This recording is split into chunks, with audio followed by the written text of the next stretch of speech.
แต่ก็สามารถ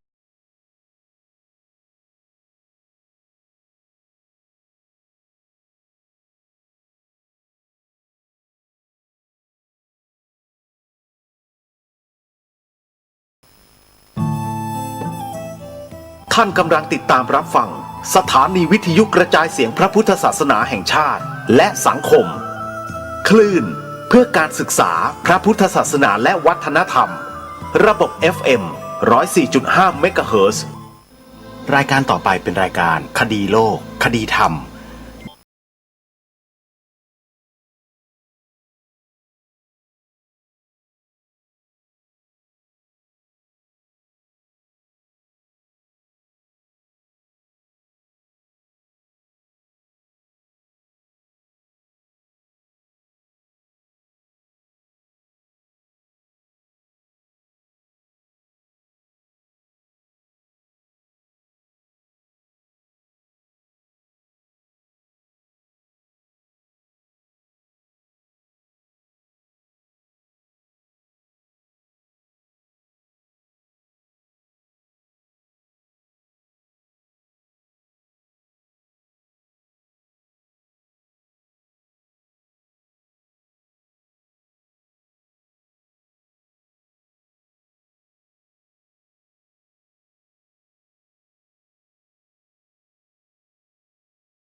เดือน6วันนี้ตรงกับวันพุธที่21พฤษภาคมพระพุทธศักราช2568รายการคดีโลกคดีธรรมมาพบกับสาธุชนเป็นปกติทุกวันจันทร์ถึงวันศุกร์และวันเสาร์อาทิตย์ทางสถานีวิทยุแห่งนี้ท่านสามารถดาวน์โหลดแอปพลิเคชันเพื่อติดตามรับฟังรายการนี้ได้ทุกวันแอปพลิเคชันชื่อว่าวิทยุพุทธศาสนาทั่วไทยวิทยุพุทธศาสนาทั่วไทยเป็นแอปพลิเคชันเดียวที่รวบรวมสถานีวิทยุพระพุทธศาสนาแห่งชาติและสถานีวิทยุพระพุทธศาสนาประจำจังหวัดต่างๆทั่วไทยมาไว้ในที่เดียวกันเกือบ50สถานีและให้สาธุชนสามารถเลือกรับฟังสถานีใดก็ได้อย่างอิสระไม่ว่าท่านจะอยู่ในภูมิภาคใดเมื่อท่านดาวน์โหลดแอปพลิเคชันนี้ไว้แล้วท่านสามารถเลือกรับฟังสถานีวิทยุประจำภูมิภาคของท่านได้เลยไม่ว่าจะเป็นภาคเหนือภาคใต้ภาคกลางภาคตะวันออกภาคตะวันตกภาคอีสานมีสถานีวิทยุอยู่ทุกภูมิภาคในแอปพลิเคชันนี้สถานีวิทยุต่างๆนำสาระธรรมะที่ดีๆทั้งนั้นเลยมาถ่ายทอดให้พวกเราได้ฟังกันการฟังธรรมะเป็นการศึกษาเรียนรู้ความจริงของชีวิตที่พระสัมมาสัมพุทธเจ้าตรัสรู้แล้วก็นำมาสอนพวกเราครูบาอาจารย์ของเราที่จัดทำสถานีวิทยุในแต่ละสถานีได้ศึกษาเรียนรู้พระธรรมคำสอนของพระสัมมาสัมพุทธเจ้ามาด้วยกันทั้งนั้นแล้วท่านก็ผ่านการปฏิบัติภาวนากันมาทุกรูปการที่ท่านทุ่มเทแล้วเสียสละสร้างสถานีวิทยุเปิดธรรมะให้ฟังเนี่ยถือว่าเป็นสิ่งที่เสียสละที่ยิ่งใหญ่มากหาบุคคลที่จะทำได้เช่นนี้ในโลกยากมากๆท่านผู้ฟังลองไปหาดูซิว่ามีนักธุรกิจนักการค้าในภาครัฐแม้แต่ภาคเอกชนไหนบ้าง ที่ทำสถานีวิทยุแล้วเปิดธรรมะตลอด24ชั่วโมงแบบที่พระเราทำบ้างมีไหมฮะไม่มีไม่ต้องไปหาหรอกครับไม่มีฮะทั้งที่มีเงินมากมายมหาศาลล้นหลามมีอำนาจมีตำแหน่งมีอะไรแต่ทำไมเขาไม่ทำเพราะอะไรเป็นสิ่งที่น่าคิดนะท่านผู้ฟังแล้วทำไมพระสงฆ์เราต้องทำด้วยเพราะอะไรท่านทั้งหลายลองไปคิดกันดูให้ดีนะลองไปคิดให้ดีถ้าหากว่าสิ่งที่พระสงฆ์ครูบาอาจารย์เราทำอยู่นี้ถ้าเป็นสิ่งที่ไม่ดีท่านจะทู่ซี้ทนทำกันอยู่ไปเพื่ออะไรเงินก็ไม่ได้ยศถาบรรดาศักดิ์ก็ไม่มีคำชมคำยกย่องรางวัลอะไรก็ไม่ได้ผลกำไรไม่ต้องพูดถึงขาดทุนกันทุกเดือนไม่มีรายได้อะไรที่เป็นผลประโยชน์เข้ามาเลยแต่ท่านมองเห็นกำไรที่ท่านได้อย่างชัดเจนนั่นก็คือบุญกุศลเพราะเชื่อพระพุทธเจ้าอยู่ประการหนึ่งที่พระองค์ตรัสว่าสัพพทานังธรรมทานังชินาติการให้ธรรมะเป็นทานชนะการให้ทั้งปวงโยมลองไปศึกษารายละเอียดและคำอธิบายของพระบาลีประโยคนี้ดูนะแล้วโยมจะทราบที่มาที่ไปพิมพ์หาใน Google นั่นแหละเดี๋ยวมีคนเขานำความอธิบายมาให้เองเพราะพระธรรมคำสอนของพระสัมมาสัมพุทธเจ้าที่เป็นประโยคสั้นๆเหล่านี้มีรายละเอียดเรื่องราวที่พ่วงมาด้วยเสมอในพระไตรปิฎกท่านลองไปหาอ่านดูกันนะทุกพุทธศาสนสุภาษิตมีคำอธิบายมีเรื่องราวทั้งหมดโยมแต่เราไม่เคยไปสืบค้นกันเองเราก็เลยไม่รู้แต่แนะนำให้เราไปสืบค้นกันดูเพราะเดี๋ยวนี้ง่าย Google หาให้หมดลองดูนะโยมนะเพราะฉะนั้นสาธุชนทุกท่านการที่เราได้สดับรับฟังธรรมะจากพ่อแม่ครูบาอาจารย์ผ่านสถานีวิทยุทั้งหลายทั้งปวงที่ครูบาอาจารย์ของเราได้จัดได้ทำให้พวกเรานี้ถือว่าพวกเราเนี่ยมีบุญมหาศาลเลยนะโยมที่ได้ฟังเนี่ยถ้าครูบาอาจารย์เหล่านี้ท่านไม่ทำแล้วโยมจะไปหาสถานีวิทยุธรรมะจากที่ไหนฟังกันได้บ้างหาได้เหมือนกันแต่ยากเย็นแสนเข็ญแล้วถ้าได้ฟังแล้วก็ฟังอยู่ในแนวเดียวทางเดียวแนวเดียวทางเดียวคนเดียวไม่กี่คนเราก็ฟังอยู่แค่นั้นแต่สถานีวิทยุของครูบาอาจารย์ของเราที่ท่านจัดท่านทำกันอยู่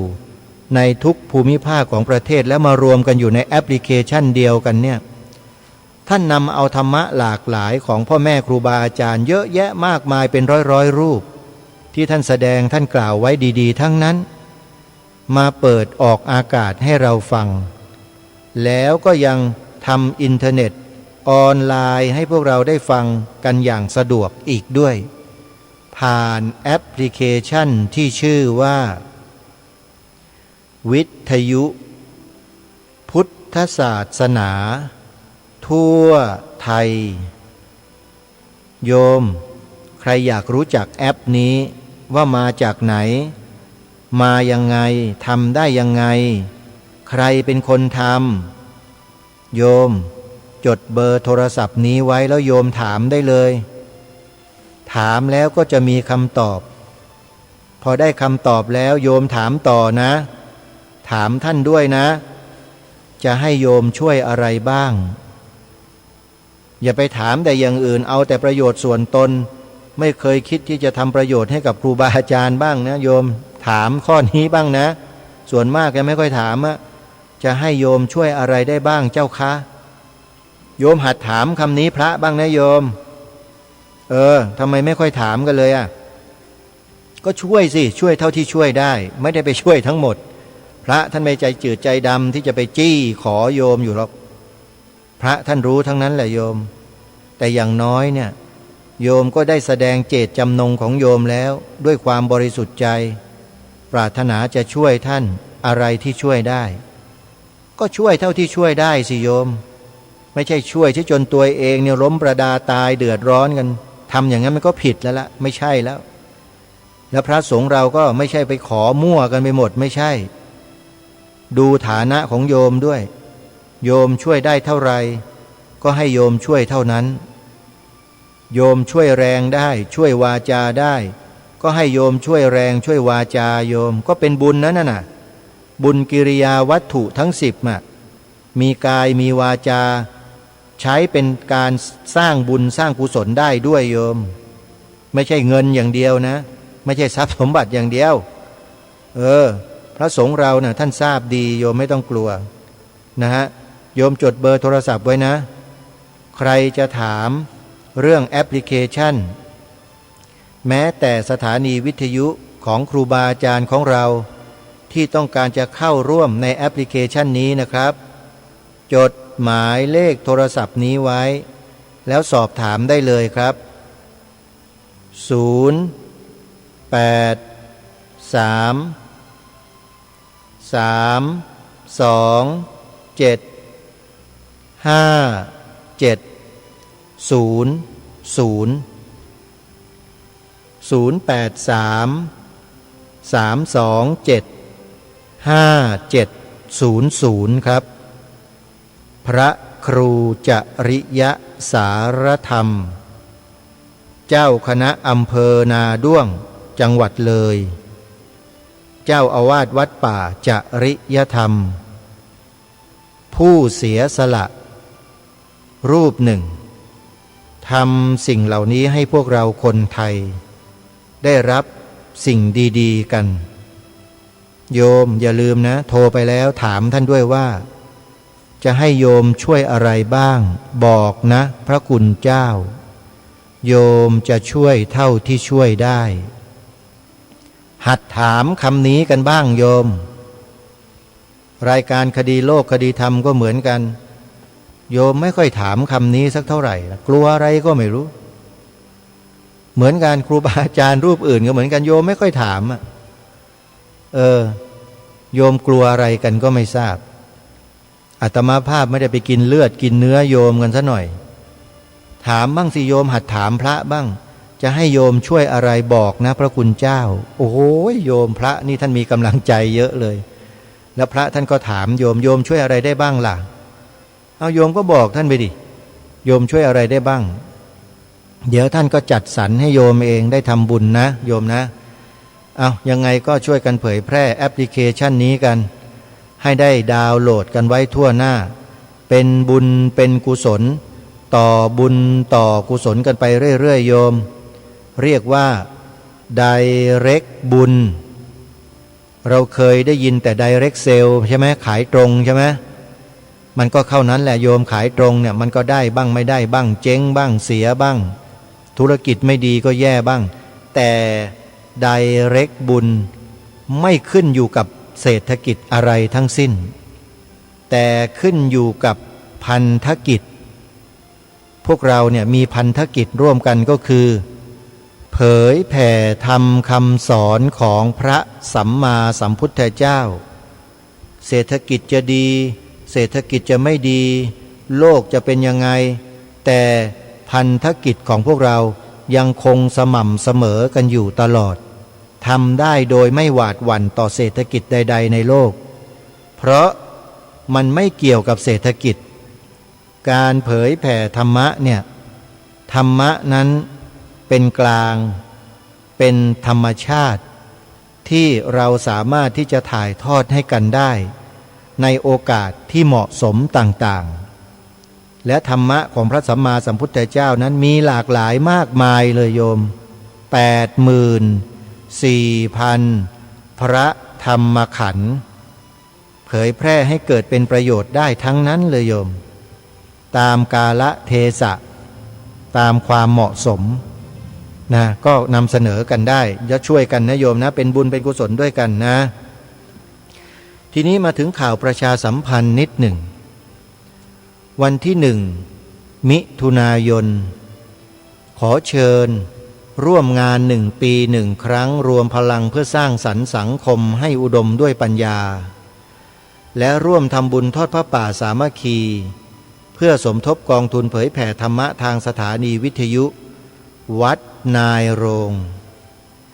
ในงานมีแสดงพระธรรมเทศนาช่วงเช้า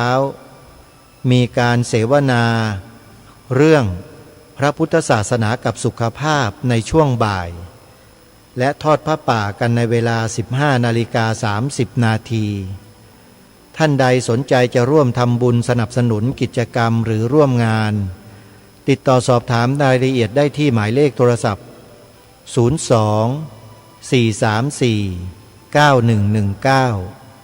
02-434-9119 063-656-2256ขอเชิญร่วมงานบุญประจำปีงานนมัสการหลวงพ่อใหญ่ชัยมงคลวัดหนองกายประจำปีพระพุทธศักราช 2568 พร้อมพิธีสมโภชยกช่อฟ้าแห่ผ้าภูษาสบายทิพย์เททองหล่อพระปิดทองพระประดับพระเนตรพระพุทธเมตตาในวันพฤหัสบดีที่5 มิถุนายนนี้ณวัดหนองกายตำบลสันป่ายางอำเภอแม่แตงจังหวัดเชียงใหม่โทรศัพท์สอบถามรายละเอียดที่หมายเลข053-374-488ถึง9หรือ081-765-6469ขอเชิญร่วมพิธีเททองหล่อพระประธานประจำอุโบสถวัดเกาะบกรัตนารามตำบลควนรูอำเภอรัตภูมิจังหวัดสงขลาในวันเสาร์ที่7 มิถุนายนศกนี้เวลา 15:39 นาทีท่านใดจะร่วมเป็นเจ้าภาพสอบถามรายละเอียดเพิ่มเติมที่หมายเลขโทรศัพท์081-897-6684ขอนิมนต์พระภิกษุสงฆ์เข้าอยู่ปริวาสกรรมณวัดศรีอุดมวงศ์อำเภอวังสะพุงจังหวัดเลยในวันที่25 มิถุนายนนี้จนถึงวันที่4 กรกฎาคมณวัดศรีอุดมวงศ์ตำบลศรีสงครามอำเภอวังสะพุงจังหวัดเลยสอบถามรายละเอียดร่วมเป็นเจ้าภาพโรงทานได้ที่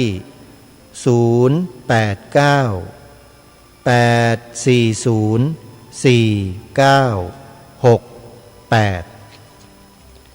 ขอเชิญชายไทยอายุครบบวชร่วมสมัครอุปสมบทหมู่ณวัดป่าอาเจียงตำบลหนองบัวอำเภอท่าตูมจังหวัดสุรินทร์ในวันที่5-6 กรกฎาคมศกนี้สอบถามรายละเอียดเพิ่มเติมที่หมายเลขโทรศัพท์064-228-2422สาธุชนผู้ฟังทุกท่านวันนี้รายการคดีโลกคดีธรรมมีคลิปเสียงของครูบาอาจารย์ของเรารูปหนึ่งที่เราได้เคยได้ยินได้ฟังท่านบรรยายให้ความรู้ธรรมะข้อคิดที่ดีๆผ่านรายการคดีโลกคดีธรรมมาหลายครั้งแล้วเมื่อเร็วๆนี้ก็ได้นำเสียงของท่านมาเปิดให้ฟังท่านได้ปรารภถึงเรื่องของบุคคลกลุ่มหนึ่งที่เที่ยวเผยแพร่ลัทธิความเชื่อที่ไม่เหมาะสมกับวัฒนธรรมจารีตประเพณีของสังคมไทยของเรานั่นก็คือเรื่องไม่ให้กราบพระพุทธรูปเรื่องนี้ท่านได้พูดไว้ตอนแรกได้เปิดมาให้พวกเราได้ฟังกันแล้ววันนี้จะนำตอนที่2ที่ท่านได้พูดไว้ประมาณ1 ชั่วโมง17 นาทีให้เราได้สดับรับฟังกัน ถ้าไม่จบเดี๋ยวจะนำมาเปิดให้พวกเราได้ฟังกันต่อในวันต่อไปเพื่อไม่ให้เป็นการเสียเวลาไปติดตามรับฟังพร้อมๆกันได้ณบัดนี้ก็สืบเนื่องมาจากการที่ได้พูดในคลิปก่อนเรื่องของการกราบไหว้พระพุทธรูปที่มีคนออกมาต่อต้านชักจูงให้ชาวพุทธเราไม่ต้องกราบไหว้พระพุทธรูปซึ่งก็ปรากฏว่าลงอยู่ใน Facebook ชั่วระยะเวลาแค่วันเดียวยอดวิวขึ้นไป100,000 กว่าซึ่งไม่เคยปรากฏมาก่อนเรียกว่าได้รับความสนใจอย่างมากจนถึงวันนี้ก็มียอดวิวเข้าไปเกือบ200,000แล้วก็เป็นที่กล่าวขานกันทั้งในวงของพระสงฆ์แล้วก็ของญาติโยมก็มีคนเข้ามาคอมเมนต์กันหลากหลายมากทั้งด่าก็มีทั้งชมก็มีก็เลยทำให้มีความรู้สึกว่าชาวพุทธเรามันก็ยังมีประเภทที่ไม่ค่อยจะยอมเข้าใจอะไรนะทั้งที่ในคลิปนั้นก็อธิบายไว้ชัดเจนหมดเลยทุกเรื่องว่าทำไมจะต้องกราบพระพุทธรูปก็ยังมีคนมาเถียงแบบเหมือนกับไม่ได้ฟังคนประเภทนี้ก็มีเหมือนกันคือเราเกิดมาเป็นคนเนี่ยมันมีมิจฉาทิฏฐิอยู่ในใจกันทุกคนแหละเป็นแต่เพียงว่าเราจะทำยังไงถึงจะกำจัดมิจฉาทิฏฐิออกจากใจเราได้ให้มันปรากฏเป็นสัมมาทิฏฐิขึ้นมาที่ใจของเราอันนี้ต่างหากแล้วเป็นสิ่งสำคัญในการมีชีวิตอยู่ในโลกนี้ในการที่เรามาเกิดเป็นคนถ้ามาเกิดเป็นคนแล้วได้พบพระพุทธศาสนาแล้วไม่สามารถทำสัมมาทิฏฐิให้เกิดได้เลยเนี่ยมันก็เสียชาติเกิดนะเสียชาติเกิดจริงๆเพราะโอกาสที่จะมาเกิดเป็นคนมันยากเย็นแสนเข็ญยิ่งไปกว่านั้นการที่จะได้มาพบพระพุทธเจ้าโอ้โหมันก็ยิ่งยากเข้าไปใหญ่เราเกิดมาในชาตินี้ก็เรียกว่าพลาดไปแล้วไม่ได้พบพระพุทธเจ้าพระองค์จริงแต่ก็ยังโชคดีว่ายังได้พบพระธรรมคำสอนของพระองค์แล้วเราได้เห็นว่าพระพุทธเจ้าเป็นผู้เช่นไรนี่ก็อาศัยจากที่เราได้มีพระพุทธรูปให้เราได้กราบไหว้นี่แหละเราถึงรู้จักว่าพระพุทธเจ้าเราจะต้องประพฤติปฏิบัติต่อท่านอย่างไรที่เป็นสามีจิกรรมถ้าเราไม่มีพระพุทธรูปเวลาเราทำพิธีอะไรทางศาสนาเราจะเอาอะไรมากราบเราจะปฏิบัติว่าอะไรเป็นสัญลักษณ์แทนพระผู้มีพระภาคเจ้าสมมติที่ว่าเราบอกว่าเราเคารพในพระพุทธพระธรรมพระสงฆ์เพราะท่านสร้างพุทธรูปเอาไว้เนี่ยก็สร้างตามคำสอนของพระพุทธเจ้าแหละพระองค์ตรัสเอาไว้ถึงเจดีย์สี่ประเภทที่จะเป็นสิ่งที่ทำให้ชาวพุทธเราได้กราบไหว้เพื่อรำลึกนึกถึงพระพุทธเจ้าธาตุเจดีย์บรรจุพระบรมสารีริกธาตุบริโภคเจดีย์คือสิ่งที่พระพุทธเจ้าทรงเคยใช้สอยนับตั้งแต่ต้นพระศรีมหาโพธิ์ที่เป็นที่นั่งประทับของพระพุทธเจ้าแล้วก็สังเวชนียสถาน4 ตำบลแล้วก็บาทบริขารจีวรเครื่องใช้ไม้สอยของพระพุทธเจ้าก็รวมอยู่ในบริโภคเจดีย์แล้วก็ธรรมเจดีย์บรรจุพระธรรมบรรจุใบลานจารึกพระพุทธพจน์ก็เป็นธรรมเจดีย์แล้วก็มีอุเดสิกะเจดีย์ที่เขาสร้างอุทิศพระพุทธเจ้าได้แก่พระพุทธรูปรอยพระพุทธบาทอันนี้ก็พระพุทธเจ้าเป็นผู้แสดงตรัสสอนเอาไว้ว่าเป็นสิ่งหนึ่งที่จะกราบไหว้เพื่อรำลึกนึกถึงพระพุทธองค์ได้ก็คือพระพุทธรูปสร้างเป็นรูปเหมือนพระรูปพระโฉมของพระพุทธเจ้าเป็นสัญลักษณ์แทนพระพุทธเจ้าอันในคลิปที่แล้วก็อธิบายไว้ชัดเจนนะโอ้ตอนนี้ก็ยังเถียงกันไม่หยุดทั้งใน TikTok ใน Facebook ไม่เท่าไหร่เพราะว่า Facebook นี่เราปิดกั้นถ้าไม่ใช่เพื่อนแสดงความเห็นไม่ได้แต่ใน TikTok นี่ก็ มีทั้งคนมาเถียงมีทั้งคนมาชมใครเข้าไปก็ลองไปดูเถอะ TikTok ดอยแสงธรรมดอยแสงธรรมภาษาอังกฤษนะก็ยอดวิวใน TikTok นี่ก็ขึ้นเป็นอันดับหนึ่งของทุกคลิปที่เราเคยลงขึ้นไป 30,000 กว่าเกือบจะ 40,000 แล้วยอดคอมเมนต์ก็ 500-600 กดไลค์ก็เยอะก็มีทั้งคนเข้ามาคัดค้านมาเถียงคือเถียงแบบไม่มีเหตุมีผลอะไรแล้วก็ขี้เกียจไปตอบที่วันนี้จะมาพูดให้ฟังถึงว่าไอ้ที่ชอบมาบอกว่าไม่ให้ไปยึดถือพระพุทธรูปนะให้กราบพระธรรมวินัยที่เป็นพระพุทธคุณของพระพุทธเจ้าโดยตรงเลยโดยที่ไม่ต้องใช้พระพุทธรูปก็ได้นะโอ้ยทำไมมันจะต้องมารังเกียจรังงอนอะไรกับสัญลักษณ์ที่เขาสมมุติให้เป็นสัญลักษณ์ของพระพุทธเจ้าจะมารังเกียจทำไมก็โลกสมมุติมันมีทั้งรูปขันธ์นามขันธ์พระพุทธเจ้าก็มีทั้งรูปขันธ์นามขันธ์ไม่ใช่ว่ามีแต่พระพุทธคุณที่เป็นความเลอเลิศประเสริฐอย่างเดียวคือพระจิตบริสุทธิ์ท่านตรัสรู้อริยสัจสี่ก็เป็นเหตุทำให้สิ้นกิเลสเป็นพระอรหันตสัมมาสัมพุทธเจ้าคือมีจิตบริสุทธิ์แล้วท่านก็ใช้ขันธ์5ของท่านในการประกาศธรรมสอนโลกก็มีรูปขันธ์เป็นต้นส่วนนามขันธ์ก็ใช้เป็นการแสดงธรรมที่ท่านรู้เห็นแล้วออกมาเป็นภาษาสมมุติให้เราเข้าใจภาษาสมมุติที่จะออกมาก็ต้องใช้รูปขันธ์ในการแสดงออกพระองค์เสด็จไปไหนก็ต้องใช้รูปขันธ์นั้นตราบใดที่ท่านยังทรงขันธ์อยู่เนี่ยท่านก็ยังทำประโยชน์ได้พระจิตบริสุทธิ์ก็ยังอาศัยอยู่ในขันธ์นี้ได้ต่อเมื่อใดที่ท่านดับขันธปรินิพพานไปเนี่ยก็เหลือแต่พระจิตอันบริสุทธิ์เข้าถึงสภาวะนิพพานอันนั้นก็พูดไม่ได้แล้วไม่มีสมมุติบัญญัติอะไรเข้าไปปรุงแต่งได้นิพพานหนึ่งก็คือเป็นธรรมธาตุหรือจะว่าเป็นพระจิตบริสุทธิ์หรือเป็นอนุปาทิเสสนิพพานธาตุก็แล้วแต่จะสมมุติเพราะฉะนั้นเวลาอยู่ในสภาวะนิพพานเนี่ยไม่ว่าจะเป็นพระอรหันตสาวกหรือพระสัมมาสัมพุทธเจ้าเนี่ยท่านก็มีความจิตบริสุทธิ์อันเดียวกันเสมอกันมีแต่ความจิตบริสุทธิ์ล้วนๆเลยอันส่วนอย่างอื่นนั้นต้องถอยมาอยู่ในภูมิของสมมุติสมมุติก็ต้องดูจากที่ตอนที่ท่านมีทรงขันธ์อยู่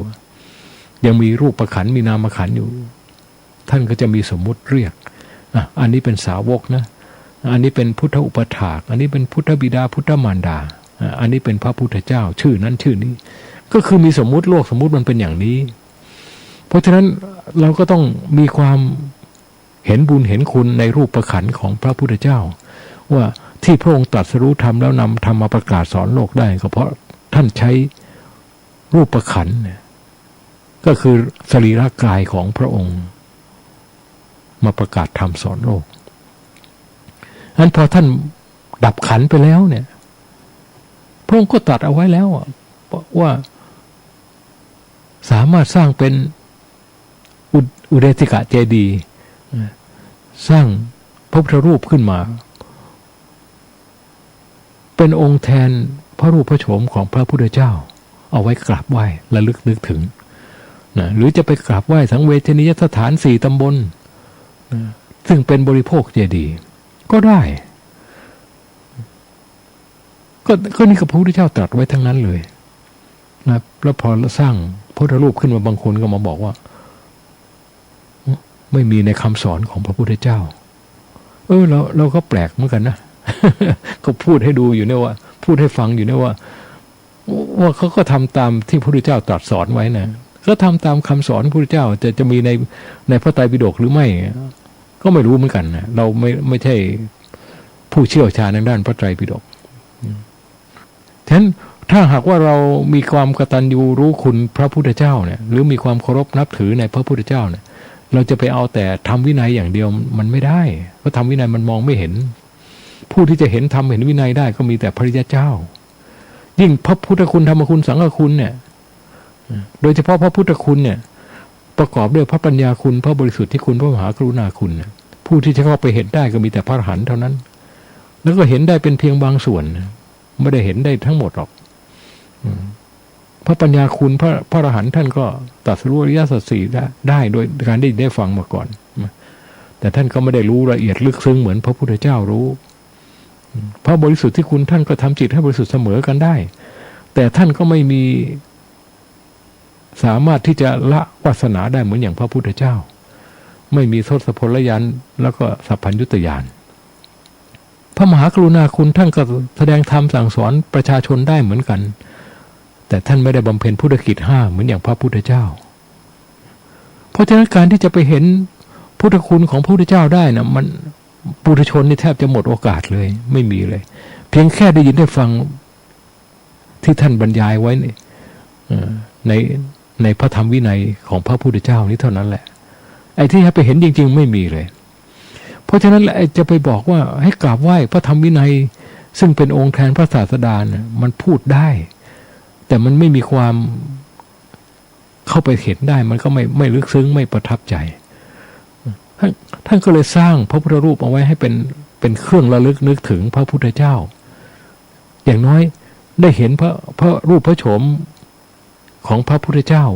พอเป็นเครื่องจำทรงไว้ในจิตใจนี่มันก็เป็นบุญแล้วนะ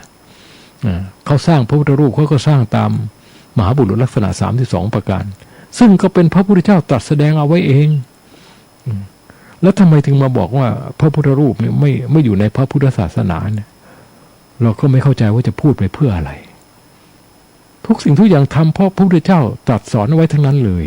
ทำตามที่พระพุทธเจ้าบอกสอนและผู้ทำก็เป็นชาวพุทธอยู่ในความดูแลของพญามิลินซึ่งเป็นพุทธศาสนูปถัมภกในสมัยนั้นพญามิลินนี่ก็พอบารมีแก่กล้าแล้วท่านก็สละราชสมบัติไปบวชสำเร็จอรหันต์เป็นพระอรหันต์องค์หนึ่งขึ้นมาทำไมมาบอกว่าการสร้างพุทธรูปไม่มีในพระไตรปิฎกไม่มีในพระพุทธศาสนาพูดเพื่ออะไรก็ในเมื่อเขาสร้างตามคำสอนของพระพุทธเจ้าที่ตรัสเกี่ยวกับเรื่องเจดีย์เอาไว้ที่ตรัสเกี่ยวกับเรื่องถูปาระหะบุคคลผู้ควรสร้างเจดีย์ไว้ให้มหาชนกราบไหว้เพื่อรำลึกนึกถึงอันนี้ก็เป็นคำสอนของพระพุทธเจ้าทั้งหมดเป็นธรรมเป็นวินัยหมดแต่ทำไมมาบอกว่าไม่ต้องกราบต้องไหว้ถ้าเป็นสัมมาทิฏฐิมองไม่เห็นเลยว่าทำไมจึงจะไปพูดแล้วไม่ต้องกราบต้องไหว้การกราบไหว้เพื่อระลึกนึกถึงพระพุทธเจ้าอย่างน้อยมันก็ได้เกิดความอิ่มเอิบปิติยินดีเพราะมันได้ทั้งกายทั้งใจไม่ใช่นึกเอาเฉยๆอยู่ในใจโดยที่ไม่รู้ว่านึกถึงอะไรเราไม่เห็นธรรมเห็นวินัยแล้วเราจะไปนึกถึงอะไรพระธรรมวินัยมันได้แต่ลมแรงๆนั้นหากว่าเราได้มีส่วนเห็นเป็นรูปธรรมเนี่ยศาสนามันจะสืบทอดไปได้ถ้าลองไม่มีรูปธรรมอะไรเป็นเครื่องยืนยันให้ประจักษ์ทางตาได้เลยเนี่ยศาสนาไม่เหลือหรอกก็เลยไม่รู้ว่าที่พูดเนี่ยพูดเพื่อทำลายศาสนาหรือพูดเพื่อจะลงศาสนางั้นชาวพุทธเราอย่าไปถือในเรื่องนี้เลยนะเพราะว่าถ้าจะยึดถือพระพุทธรูปหรือจะยึดถือพระพุทธเจ้าเนี่ยยึดไปเถอะไม่ใช่ว่ากราบไหว้แล้วไม่กราบไหว้แล้วมันจะไม่ยึดหรือกราบไหว้แล้วจะไม่ยึดก็ไม่ใช่จะกราบไหว้หรือไม่กราบไหว้มันก็ต้องยึดอยู่แล้วนะยึดพระพุทธรูปยึดพระพุทธเจ้าไม่มีอะไรเสียหายถ้าเราไม่ยึดพระพุทธรูปหรือไม่ยึดพระพุทธเจ้าเอาไว้มันก็จะไปยึดอย่างอื่นแทนยึดรูปหญิงรูปชายยึดบ้านช่องห้องหับยึดที่ดินยึดทรัพย์สมบัติข้าวของเงินทองคนมีกิเลสมันก็ยึดหมดละอะไรที่เป็นวัตถุมันยึดเราเป็นของเราของเขามันยึดอยู่แล้วเพราะฉะนั้นไอ้การไม่กราบไหว้พระพุทธรูปไม่ได้ช่วยให้มันไม่ได้ยึดเลยนะผู้ที่จะไม่ยึดวัตถุนี่มีอยู่2ท่านเท่านั้นเองในโลกนี้คือพระอนาคามีกับพระอรหันต์นอกนั้นมันยึดหมดพระอนาคามีท่านตัดความหลงกายได้อย่าง เป็นสมุจเฉทประหารเพราะฉะนั้นท่านจึงไม่ได้มากลับมาเกิดเป็นมนุษย์อีกเลยพอท่านละขันไปเนี่ยท่านก็ไปเกิดในพรหมโลก5 ชั้นสุดถาวรแล้วก็ไปนิพพานที่อากนิทพรหมส่วนพระอรหันต์ท่านก็ไม่ไปถือภพชาติที่ไหนอีกละขันปั๊บก็เข้านิพพานเลยนั้นผู้ที่จะไม่ยึดรูปขันธ์นามขันธ์มันไม่มีอ่ะโสดาสกิทาคาก็ยังยึดอยู่ไม่ต้องไปพูดถึงไอ้ปุถุชนนะฉะนั้นปุถุชนบอกไม่ต้องไปกลัวว่าจะไปยึดติดพระพุทธรูปหรือจะไปยึดในพระพุทธเจ้ายึดไปเถอะเพราะยิ่งยึดมากเท่าไหร่ก็ยิ่งทำให้เรามีศรัทธาในพระพุทธเจ้าอย่างฝังแน่นนะไม่ต้องไปกลัวว่ามันจะเข้าไม่ถึงพระรัตนตรัยเพราะพูดถึงเรื่องพระรัตนตรัยนี่ก็แปลกบางพระบางรูปไปสอนให้ระลึกว่าพุทโธเมนาโถธัมโมเมนาโถสังโฆเมนาโถแล้วนั่นคือการระลึกถึงพระรัตนตรัยพระรัตนตรัยคือพุทโธเมนาโถธัมโมเมนาโถสังโฆเมนาโถไอ้นี่มันไม่ถูกนะมันเหมือนกับมันพยายามพูดบิดเบือนไปเพื่ออะไรก็รู้อยู่พระรัตนตรัยก็คือพระพุทธพระธรรมพระสงฆ์มี3อย่างนี้เท่านั้นนะพระพุทธพระธรรมพระสงฆ์ถ้าจะพูดเป็นบาลีก็พูดว่าพุทโธธัมโมสังโฆจบไม่ต้องไปเมนาโถนะต่อท้ายก็ได้แต่ถามว่าพุทโธเมนาโถธัมโมเมนาโถสังโฆเมนาโถคุณบริกรรมไปเรื่อยๆก็ถือว่าเป็นอารมณ์จิตที่ดีเป็นกุศลจิตไม่ผิดเป็นสิ่งที่ใช้บริกรรมเพื่อทำให้จิตมันสงบได้ไม่ผิดแต่ถามว่าใช่พระรัตนตรัยไหมไม่ใช่มันคนละอันกันพระรัตนตรัยก็คือพระพุทธพระธรรมพระสงฆ์พุทโธธัมโมสังโฆอย่างสั้นถ้าอย่างยาวก็ต้องนู่นบทสรรเสริญพระพุทธคุณธรรมคุณสังฆคุณนะพระพุทธพระธรรมพระสงฆ์ถ้าจะเอาองค์คุณของท่านนะก็บทพุทธคุณธรรมคุณสังฆคุณนะท่านก็บัญญัติไว้หมดอยู่แล้วคำบริกรรมก็คือคำบริกรรมสิจะไปบอกว่ามันเป็นพระรัตนตรัยได้ยังไงพูดให้มันถูกแล้วก็บริกรรมพุทโธเมนาโถก็ไม่ได้หมายความว่าคุณเข้าถึงพระรัตนตรัยนะเป็นเพียงแค่เป็นคำบอกเฉยๆว่าพระพุทธเป็นที่พึ่งของเราพระธรรมเป็นที่พึ่งของเราพระสงฆ์เป็นที่พึ่งของเราแต่จะเป็นที่พึ่งจริงหรือไม่อีกเรื่องนึงนะมันไม่ใช่พูดเป็นนกแก้วนกขุนทองแล้วก็จะเข้าถึงพระรัตนตรัยได้ไม่ว่าบริกรรมบทไหนก็ตามไม่ใช่ว่าจะสามารถเข้าถึงพระรัตนตรัยได้จะว่าพุทโธธัมโมสังโฆก็เป็นการระลึกถึงพระพุทธพระธรรมพระสงฆ์ใช้คำเป็นคำบริกรรมทำให้จิตสงบได้เหมือนกันแต่ก็ไม่ใช่เครื่องยืนยันว่าจะเข้าถึงพระรัตนตรัยการจะเข้าถึงพระรัตนตรัยมันต้องมีความศรัทธาที่เรียกว่าอจลศรัทธาในพระพุทธพระธรรมพระสงฆ์อย่างฝังแน่นฝังแน่นยังไงล่ะพระพุทธเจ้าถ้าศรัทธาในพระพุทธเจ้าอย่างฝังแน่นก็คือไม่คิดที่จะไปนับถือศาสนาอื่นอีกเลยเพราะมีความเชื่อมั่นในคุณงามความดีของพระพุทธเจ้าไม่ถอนเลยพูดง่ายๆจะไม่มีทางกระทำอนันตริยกรรม6พระพุทธเจ้าตรัสไว้เองอนันตริยกรรม6คือ 1. ฆ่าบิดาฆ่ามารดาฆ่าพระอรหันต์ทำร้ายพระพุทธเจ้าให้ห่อพระโลหิตทำสงฆ์ให้แตกกัน 6. นับถือศาสดาอื่นที่ไม่ใช่พระพุทธเจ้านี่คืออนันตริยกรรม6เพราะฉะนั้นการที่เรานับถือเข้าถึงพระรัตนตรัยคือหมายว่าเราจะไม่ถือศาสดาอื่นที่ไม่ใช่พระพุทธเจ้า 2. เราเชื่อมั่นฝังใจในพระธรรมเป็นอจลศรัทธาเราก็จะยึดถือคำสอนของพระพุทธเจ้าเป็นเส้นชีวิตจะไม่ฝ่าฝืนเลยอันที่ 3เราเข้าถึงพระสงฆ์เราก็ต้องมีความเชื่อฝังแน่นเป็นอจลศรัทธาอยู่ในพระสงฆ์ว่าท่านเป็นผู้ปฏิบัติดีปฏิบัติชอบตามรอยเสด็จของพระสัมมาสัมพุทธเจ้า เราเราจะไม่แสดงกิริยาการอะไรที่เป็นการไม่เคารพพระสงฆ์ทีนี้คำว่าพระสงฆ์เนี่ยบางคนก็บอกว่าไม่เอาพระสงฆ์ที่มัน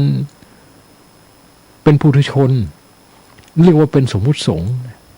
จะเอาแต่อริยสงฆ์ที่ท่านเป็นพระริยเจ้าไอ้นี่ก็พูดทำลายศาสนานะเวลานิมานศาสนามันมาในรูปแบบของนักพูดเนี่ยเยอะมากเอาแต่สมมุติเอาแต่อริยสงฆ์แต่ไม่เอาสมมุติสงฆ์พูดจับจ้วงพระสงฆ์ประมาทพระสงฆ์เพราะว่าพระสงฆ์เนี่ยหมายถึงสมมุติสงฆ์บวกกับอริยสงฆ์จึงเรียกว่าสมมุติสงฆ์จึงเรียกว่าพระสงฆ์ไม่ใช่ว่าพระสงฆ์จะต้องเป็นอริยสงฆ์อย่างเดียวอริยสงฆ์อย่างเดียวเป็นได้ไงอ่ะเพราะความเป็นอริยสงฆ์น่ะมันเป็นอยู่ที่จิตถ้าจิตไม่มีรูปธรรมเนี่ยอยู่ไม่ได้แล้วเรียกว่าจิตก็ต้องดำรงอยู่ในขันธ์ห้าเนี่ยขันธ์ห้ามีทั้งรูปขันธ์นามขันธ์เพราะฉะนั้นถ้าหากว่าจะบอกว่าจะเอาแต่อริยสงฆ์แล้วท่านไม่มีนามขันธ์ไม่มีรูปขันธ์แล้วจะอยู่ได้ยังไงนั้นรูปขันธ์ของท่านคืออะไรถ้ารูปขันธ์ของท่านเนี่ยถ้าว่าท่านเป็นฆราวาสอยู่ก็ไม่เรียกว่าพระสงฆ์นะเพราะพระฆราวาสนี่เป็นพระริยเจ้าก็ได้นะอย่างในสมัยครั้งพุทธกาลเนี่ยเช่นว่านางวิสาขาก็ดีอนาถบิณฑิกะเศรษฐีก็ดีจิตตคฤหบดีก็ดีหลายคนเป็นอริยเจ้าแต่เป็นฆราวาสก็ไม่เรียกว่าพระสงฆ์เห็นไหมเพราะพระอริยเจ้าจะเป็นพระสงฆ์ได้หมายถึงว่าท่านก็ต้องมาผ่านการบวชตามที่พระพุทธเจ้าทรงอนุญาตไว้ครั้งแรกโน้นท่านก็บวชโดยใช้เอหิภิกขุจงเป็นภิกษุมาเถิดก็จีวรสำเร็จด้วยฤทธิ์สวมคลายพราบเลยนะเรียกว่าเหล่านี้ล้วนเป็นพุทธเวไนยะคือเป็นมีแต่พระพุทธเจ้าเท่านั้นที่จะสอนได้นะที่จะเป็นเอหิภิกขุนะแล้วก็จะสำเร็จได้ด้วยฤทธิ์มีจีวรทิพย์มาสวมกายภาพเลยแล้วตอนหลังท่านก็บวชให้พระมหากัสสปะด้วยการให้โอวาท3 ข้อจากนั้นแล้วท่านก็มอบให้สงฆ์จัดการกันเองบวชกันเองด้วยยติจตุตถกรรมวาจาเพราะจนถึงปัจจุบันบัดนี้ก็การบวชพระก็บวชด้วยยติจตุตถกรรมวาจา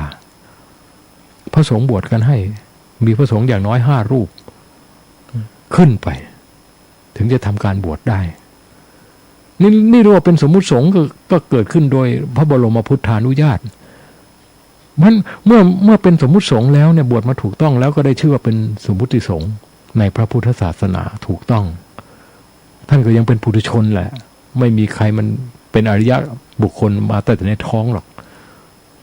เว้นไว้แต่ชาติก่อนนู้นได้บรรลุพระโสดาบันมาแล้วถ้าไม่ใช่อย่างนั้นแล้วก็เกิดมามันก็เป็นปุถุชนหมดอะนี่พอท่านมาบวชแล้วท่านปฏิบัติดีปฏิบัติชอบดำเนินไปตามศีลสมาธิปัญญาทำให้บริสุทธิ์บริบูรณ์ท่านก็สามารถที่จะดับกิเลสขาดจากสันดานได้บางส่วนบ้างโดยสิ้นเชิงบ้างถ้าได้บางส่วนก็สำเร็จเป็นพระโสดาสกิทาคานาคาถ้าได้อย่างสิ้นเชิงก็สำเร็จอรหันต์มันความเป็นอริยสงฆ์มันต้องเกิดขึ้นหลังจากที่เป็นสมมุติสงฆ์แล้วคุณจะบอกว่าคุณไม่เอาสมมุติสงฆ์เนี่ยเหมือนตัดรากเหง้าของพระพุทธศาสนาเลยนะไอ้พวกนี้พูดทำลายศาสนาไม่ได้จันโลงศาสนาเลย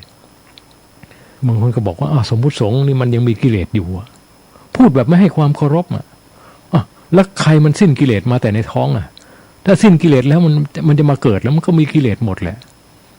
แต่เมื่อมีกิเลสอยู่นั่นแหละก็ถึงเป็นเหตุให้ต้องได้มาบวชเพื่อชำระจิตให้มันบริสุทธิ์ไงพุทธเจ้าสอนศีลสมาธิปัญญาไว้มรรค8ก็สอนไว้เพื่อสำหรับคนมีกิเลสเอาไปปฏิบัติไม่ได้สอนให้สำหรับคนไม่มีกิเลสเอาไปปฏิบัตินะเพราะฉะนั้นคนมีกิเลสเนี่ยมันก็ต้องทำผิดทำถูกบ้างเป็นธรรมดาพุทธเจ้าบัญญัติพระธรรมวินัยเนี่ยก็บัญญัติไว้เพื่อช่วยเหลือคนมีกิเลสให้สิ้นกิเลสช่วยเหลือคนที่จะทำผิดให้ทำถูกพระวินัยก็ท่านก็บอกว่าไม่ให้ทำอย่างนั้นให้ทำอย่างโน้นพระวินัยก็มีทั้งข้อห้ามแล้วก็ข้อที่อนุญาตห้ามไม่ให้ทำอย่างนั้นไม่ให้ทำอย่างนี้อนุญาตให้ทำอย่างนั้นให้ทำอย่างนี้ อันไหนที่ไม่ได้ห้ามไม่ได้อนุญาตไว้ก็ให้เอามหาประเทศ4เข้าไปเทียบเคียงถ้ามันตรงกับที่ท่านอนุญาตไว้ก็ถือว่าอันนั้นควรถ้ามันขัดกับสิ่งที่ท่านอนุญาตไว้ก็ถือว่าไม่ควรหรือตรงกับที่ท่านห้ามอันนั้นก็ไม่ควรหรือถ้ามันขัดกับสิ่งที่ท่านห้ามอันนั้นก็ควรอย่างเงี้ยก็เอามหาประเทศ4เข้าไปเทียบนั้นพระพุทธเจ้าบัญญัติวินัยไว้เพื่อป้องกันไม่ให้พระประพฤติผิดท่านไม่ได้ปฏิบัติเพื่อที่จะมาฆ่าพระไม่ได้บัญญัติพระวินัยเพื่อที่จะมาฆ่าพระปฏิบัติบัญญัติพระวินัยไว้เพื่อช่วยให้พระปฏิบัติได้โดยที่มันไม่ผิดถ้าปฏิบัติตามพระวินัยแล้วก็จะไม่ผิดในขั้นกายวาจานะแต่ในขั้นที่อยู่ภายในใจก็อาจจะยังผิดได้อยู่เพราะมันมีทั้งวินัยมีทั้งธรรมวินัยคือคำสั่งธรรมะคือคำสอนวินัยคือคำสั่งก็เมื่อท่านสั่งไว้ยังไงก็ให้ทำอย่างนั้นห้ามไม่ให้ทำก็คือห้ามไม่ให้ทำอนุญาตให้ทำก็ทำได้ตามนั้นเพราะฉะนั้นลูกศิษย์พระตถาคตแท้ท่านก็จะสมาทานศึกษาอยู่ในธรรมวินัยที่พระพุทธเจ้าบัญญัติเอาไว้เนี่ยอันใดที่พระพุทธเจ้าไม่ได้บัญญัติท่านก็จะไม่บัญญัติใหม่อันใดที่บัญญัติไว้แล้วท่านก็จะไม่เพิกถอนคือสมาทานศึกษาอยู่ในสิกขาบทที่พระพุทธเจ้าทรงบัญญัติไว้เว้นข้อที่ห้ามทำตามข้อที่พระองค์ทรงอนุญาตนี่คือลูกศิษย์พระตถาคตแล้วพระพุทธเจ้าบัญญัติพระวินัยไว้เนี่ยเขาบัญญัติวินัยไว้แล้ว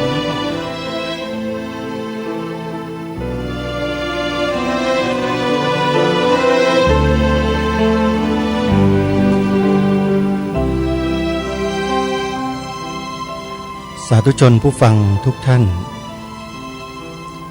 ที่เราได้สดับรับฟังไปนั้นเป็นธรรมบรรยายของท่านพระอาจารย์วิทยากิจจวิชโชวัดป่าดอยแสงธรรมญาณสัมปันโนจังหวัดเชียงใหม่ซึ่งท่านได้ออกมาแก้ปรับประวาทของกลุ่มบุคคลที่กล่าวว่าชาวพุทธไม่ควรกราบไหว้พระพุทธรูปซึ่งเราท่านทั้งหลายก็ได้สดับรับฟังกันไปจนเป็นที่เข้าใจกันในระดับหนึ่งแล้วนะโยมนะเนื้อหาสาระที่ท่านได้กล่าวไว้ยังไม่จบนะโยมยังเหลืออีกหลายนาทีมากเดี๋ยววันต่อไปจะทยอยนำมาเปิดให้ต่อเนื่องจากครั้งนี้เราจะได้สดับรับฟังกันให้ตลอดรอดฝั่งและจะได้เข้าใจถึงเหตุผลว่าทำไมบรรพบุรุษไทยเราจึงให้พวกเรากราบไหว้พระพุทธรูปสร้างพระพุทธรูปหล่อพระพุทธรูปเชิดชูพระพุทธรูปนะแล้วก็ทำอะไรที่แสดงความเคารพต่อพระพุทธรูปเพราะอะไรเดี๋ยววันต่อไปมาติดตามรับฟังกันต่อวันนี้เวลาของรายการก็หมดลงแล้วต้องขอสมมุติยุติไว้แต่เพียงเท่านี้พบกับรายการได้ใหม่ในวันต่อไปขอความสุขความสวัสดีในธรรมแห่งองค์สมเด็จพระบรมศาสดาสัมมาสัมพุทธเจ้าจงปรากฏเกิดมีขึ้นในจิตใจของท่านผู้ฟังทุกท่านทุกคนเทินขอเจริญพรกล้าคิดก็ต้องกล้าทำอย่ากลัวถ้าทำความดีเร่งศึกษาปัญหาให้ทันท่วงทีเมืองไทยจะพัฒนากว่านี้รายการดีๆคดีโลกคดีธรรมขอรำพันบรรยายความคิดเครื่องหมายแห่งสีทั้งสามงามถนัด